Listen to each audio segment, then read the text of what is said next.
Welcome to the Monday Mortgage Mayhem with Sheila and Mike Hawker. Today, we are going to be talking about FICO score. Yes, the lovely FICO score. And we're going to be touching on these specific areas. So changes happening in the FICO scoring, a 45-day hard credit pull rule. The cost to pull credit that has gone up, and so you need to know about that. And then who's going to pay for it and when? Why does this matter to you? And then the last thing we're going to touch on is the top 3 things that destroy your credit so that way you don't do that. So first off, we are going to just share a little bit about ourselves real quick. We do that in every video just to kind of give you some information about our background, and then we'll get started on it. Mike, welcome. Hi. How are you? Good. How are you? Good. Yeah, Michael Hawker here with Reliance Financial Group, mortgage brokerage based in Troy, Michigan. We are licensed to do loans in Michigan, Texas, Florida, Georgia, and Colorado. And we're doing this because we want to talk about the topics that really matter to consumers and people in the field or ready to buy a house, sell a house, refinance a house, things that are all part of that process. We want to talk about things that are happening and what's new and what's changing and what to expect. Right. And I'm Sheila Cahoon. I'm a real estate agent with Remax First. And I use Mike for all my mortgage needs, specifically because he's like a male version of me. We do work well together. He makes sure he educates buyers along the process, because the worst thing you can do is be an uneducated consumer. And so you won't feel taken advantage of or misled in any way when you're working with us, because we really focus on education.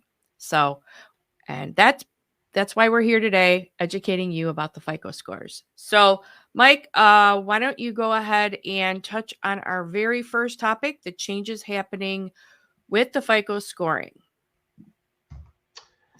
Yeah, so let's talk about that a little bit. There's a lot of talk about the whole FICO credit scoring model being overhauled and changing. And they're going to change the way that they calculate credit scores. They're going to utilize your payment history and some different things on how you've carried yourself in the past. Right now, if you load up a whole bunch of debt, your credit scores go down. If you pay off the majority of those debts, your credit scores fly up really high, really quick in most cases. But if you're the type that constantly is utilizing a lot of credit, and even if you do every now and then pay it off, but then you use it again, they say they're gonna start to look at patterns and behavior to where even those can hurt you. And anytime they make changes, they typically don't make changes that are for the better for people. They typically make changes that are going to make it even harder to maintain a strong credit score. But one of the things that we want to talk about is the main thing that's changing in FICO right now. Quite a few things that matter to consumers, and we'll talk about why it matters, is the cost to pull credit is going through the roof. And that matters to everybody, and we'll talk about why. The other thing is that not only the cost to pull credit, but the way that the bureaus use the numbers and the way the credit scores are utilized. These things are taking some changes right now. And another thing that's happening, and there's some legislation out there. Just real quick, not a bunny trail, but the thing that we posted quite a bit about called trigger leads, where mortgage lenders are able to pay the credit bureaus that every time you go and you get your credit pulled, you've chosen who you want to work with for your mortgage, you get your credit pulled. The second they pull your credit, they sell your information to lenders all over the country. And they say, hey, this person just got their credit pulled for mortgage. You might want to call them. And all of a sudden, if you ever had your credit pulled and your phone blows up with 20, 30 calls immediately start coming in. Does that ever happen? Have you ever heard of that happen, Sheila? Yeah, I have. In fact, it seems like it happens every time you put your information out there. They sell your number and then you end up with 20 spammy calls. Yep, they sell your information, and whoever you decided to work with, it's somehow earned your business, whether you were referred to them or that they've done their own marketing, they've done their own advertising, and you've decided you're going to work with this lender or this broker or this person, whoever it is, and then suddenly you get bombarded with people sitting behind their computers paying the bureaus for your private information, which is a major invasion of privacy. And they all start calling you, and in many cases they will text you and call you and make it sound like they're from the lender that you're actually working with, and it's so deceiving. So there's a lot of things going on. There's legislation out there to stop trigger leads. We hope that happens, because it's not good for the industry and it's not good for consumers. Yeah, I mean, consumers are just going to just stop. I mean, they're going to wake up one day and it's not, everybody's going to figure out that, their information's going to continue to be put out there, and they're not going to be giving their information out at all. And it's going to be 10 times harder to work with people because they just don't trust anybody. And it's Right. just sad. Rightfully so. I don't blame them. All right. So, did you talk about the credit pull yet? Yeah, so I'm talking about the 45-day credit pull, which some people may not be aware of. And can you put that image up real quick? So this is something I educate all of my borrowers on. Back before the crash, back in 2007, 2008, and all the predatory lending practices and everything that were going on, the government stepped in and created a massive amount of oversight and legislation and new laws and new everything to govern and oversight for the mortgage industry. So everything has changed. And one of the big things that changed is that before, if you had your credit pulled, which is a normal hard pull on your credit, everybody knows they're afraid to have their credit pulled because it's going to knock their score. Well, back before the crash in 2008, if you went to 4 different lenders to see what each lender could do for you and you shopped around for a mortgage, you would have your credit pulled 4 times, and basically your credit would get destroyed. Every time it got pulled, it would get knocked down.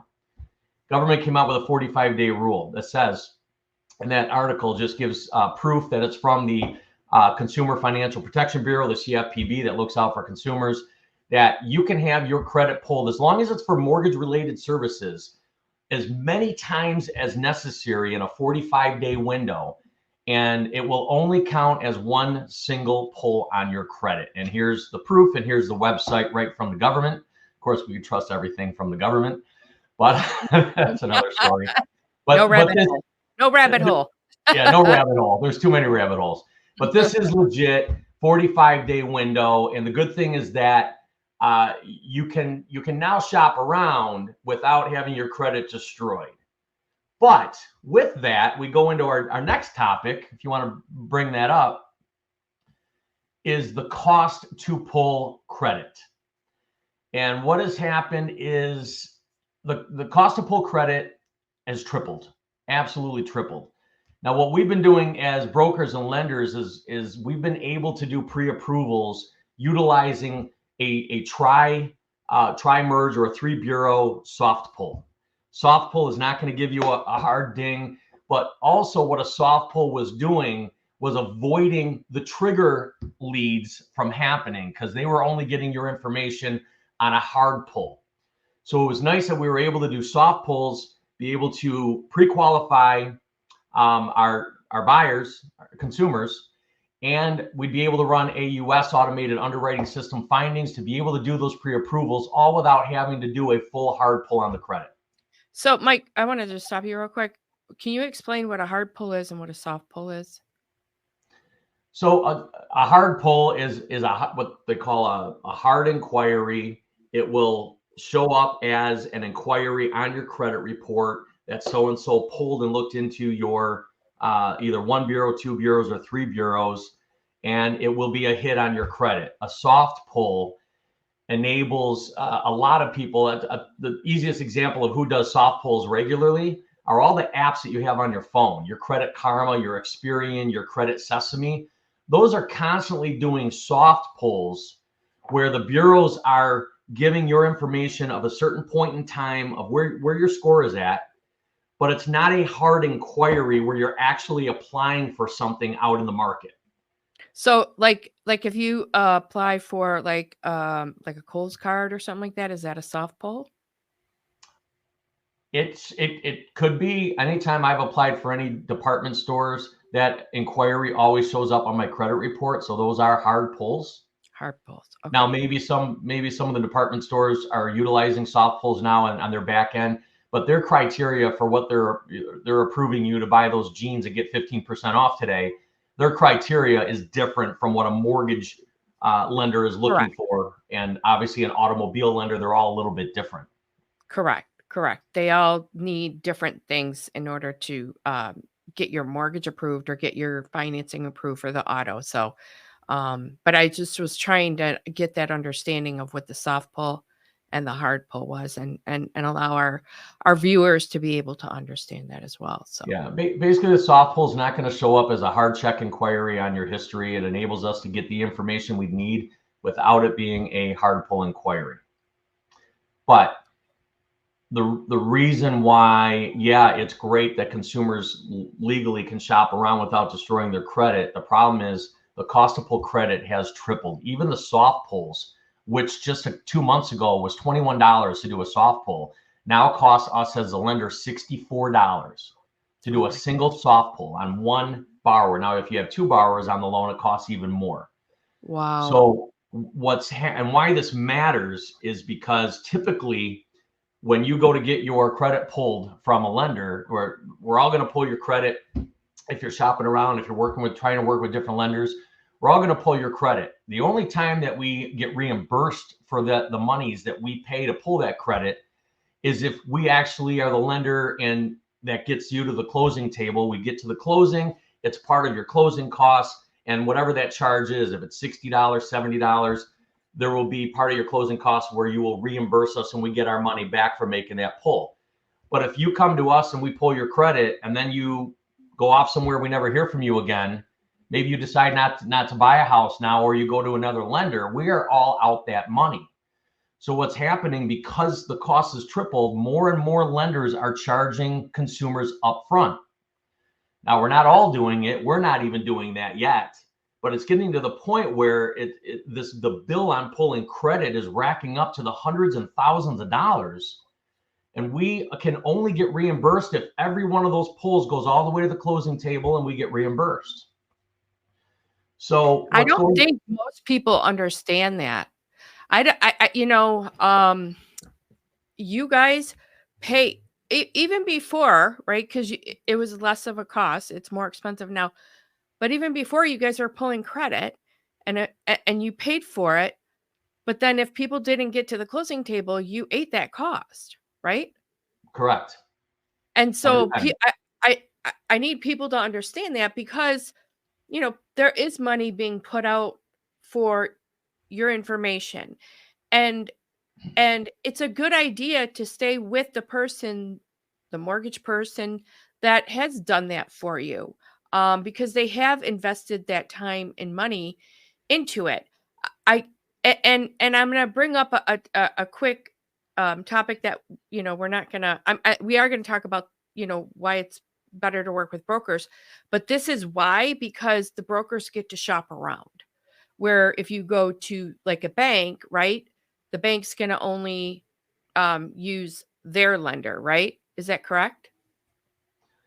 Yeah, if you go to a one direct lender and you want to shop around, you're going to have to go to as many as you can, what you consider shopping around. Maybe it's two, maybe it's three or four. But eventually, with consumers having to pay up front, you're going to have to pay for your credit pull 4 times. And you're also going to have to put all your packet of information. You're going to have to fill out 4 separate applications. You're going to have to send all your documents and work with 3, 4 different lenders trying to do what? Get the best rate? Probably. And you could say that the investment in all those credit pulls is worth it. But here's a plug for brokers. Why not just do it once and let the broker shop across 10 lenders to get you the best rate? And you only are working with one application, one cost to pull your credit, and you have access to dozens of lenders versus doing it on your own. So I think this is going to have a big impact on the industry. I think it's going to be a great thing for mortgage brokers, because we do offer do it one time and let us find you the best deal, and not you have to do all the legwork and have all that expense yourself. And the thing is I think people just don't trust. People are just so not trusting nowadays that they feel Right. like they have to do all of the legwork. And I will tell you from my own experience as a real estate agent working with different clients that, either had a bank or had a mortgage broker. In 99% of the cases where they had mortgage brokers, it was a better transaction than it was if we were working with, unfortunately, a bank.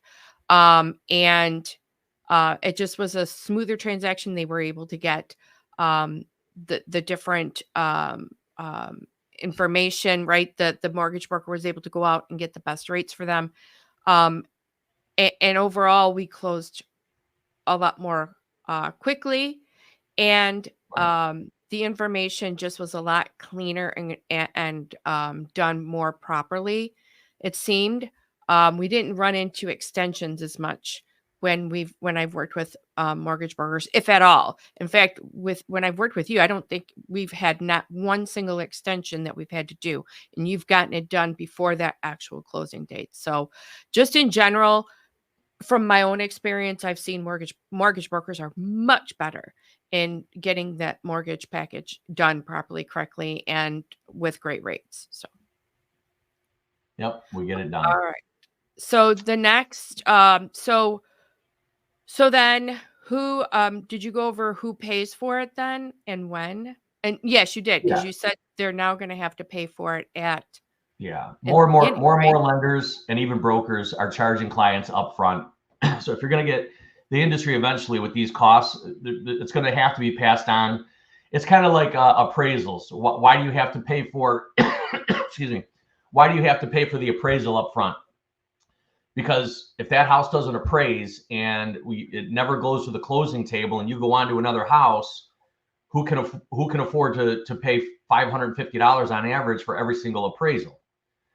So, the consumers have to pay for the appraisal up front, and now credit reports are more and more going to be paid for up front, because the only time we get to collect is if we get to the closing table, like we talked about earlier.